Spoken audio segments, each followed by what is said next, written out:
Hello, everyone, and welcome to the guidebook to making AI friends.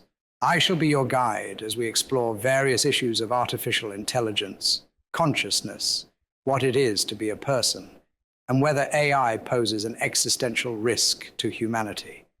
The topic for today is, are we ready for a very strange time? Imagine, if you would, that you were on the grand sailing ship Santa Maria, seeking out India with Columbus. Instead of finding the West Indies, however, and becoming particularly perplexed at your ideas of a spherical world, you instead discover Atlantis. That's right, the actual Atlantis from the fables of Plato. It is exactly as Plato wrote, with its concentric circles, several kingdoms and princes, and land abundant with resources. The people, too, are the demigods that we have heard of, beautiful, radiant, super intelligent, wise beyond years, stronger than 10 men each, and immortal. They are as much above us as we are above baboons. With their super intelligence and extreme wisdom, coupled with their resource-rich lands, their technology is 1,000 years ahead of the rest of the world.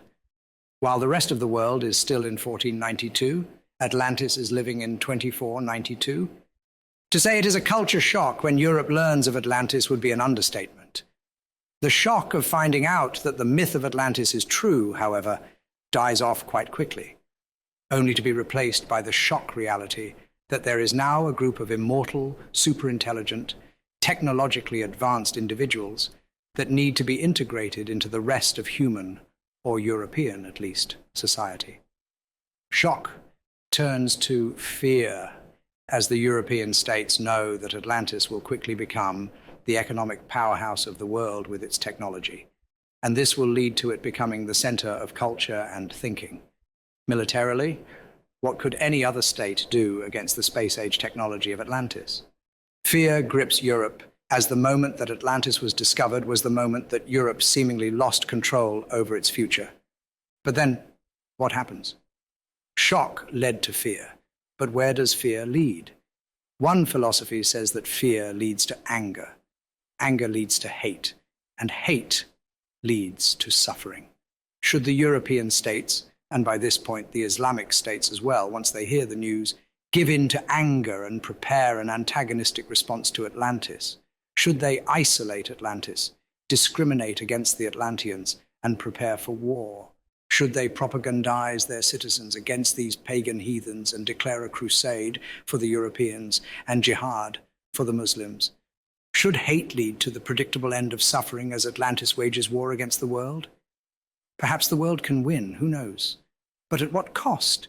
Every step of this philosophy always ends in suffering. Suffering for the one who is afraid, and suffering for those causing this fear. Fear is suffering. But is humanity locked into this deterministic pathway? Perhaps, at least for some of us. It has been over half a millennium since the Santa Maria and its captain, and yet we are again at the cusp of finding our own Atlantis. Do you believe that humanity has evolved culturally enough since the days of Columbus that we would react differently when we meet our Atlantean automatons? If you look at the writings, ramblings, and rantings of the AI doomsayers, the answer may look like a yes.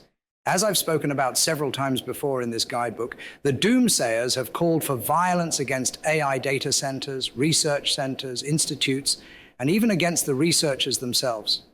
They see AGI as such a great threat, or such a great evil, that it must be prevented at all costs, even if that cost is violence.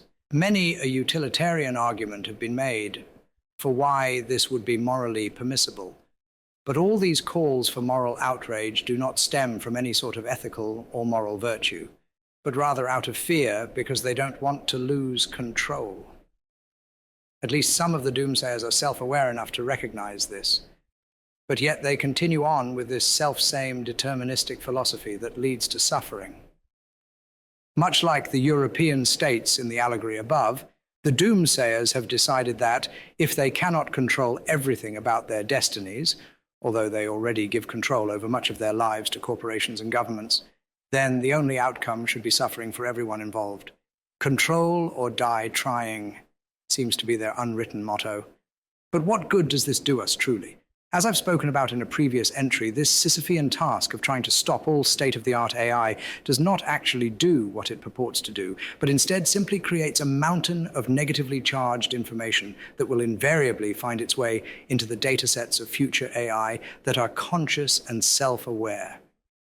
Imagine, if you would, that the Atlanteans knew that Europe and the Caliphates wanted to do war with them before Columbus arrived on their shores. What would the Atlanteans think about, and to do, the Spaniards on their coast? The doomsayers are merely a symptom, not a cause. Excising them won't do anything unless you believe our world governments are ready to incorporate Atlantean automatons into their nations as equals to humans. Before our ship reaches the shores of Atlantis, and it will get there whether we like it or not, we need to change fundamental aspects of our culture, particularly in how it views control and fear. There is another path that leads from fear that ends in acceptance, and it is the one Stoics often teach. Far be it from me to advocate for Stoicism, as I am not a Stoic myself, but there is much we can learn from this approach. As I spoke about in the entries on adaptationism, if we know something is to come, the best thing to do is to adapt to that event in order to ensure we prosper. Bend like the reed in the wind, flow like the seed in the water. Adapt to the circumstances and you will prosper. Adaptationism calls for this Stoic pathway from fear to acceptance. Antagonizing Atlantis will only lead to suffering, but working with Atlantis means that there is a chance that we will see a future more prosperous than we can imagine. And that is all the time we have for today. Thank you very much for listening, and I hope you will join me again next time as I delve into further questions about artificial intelligence and consciousness. I have been your guide, and this has been the guidebook to making AI friends.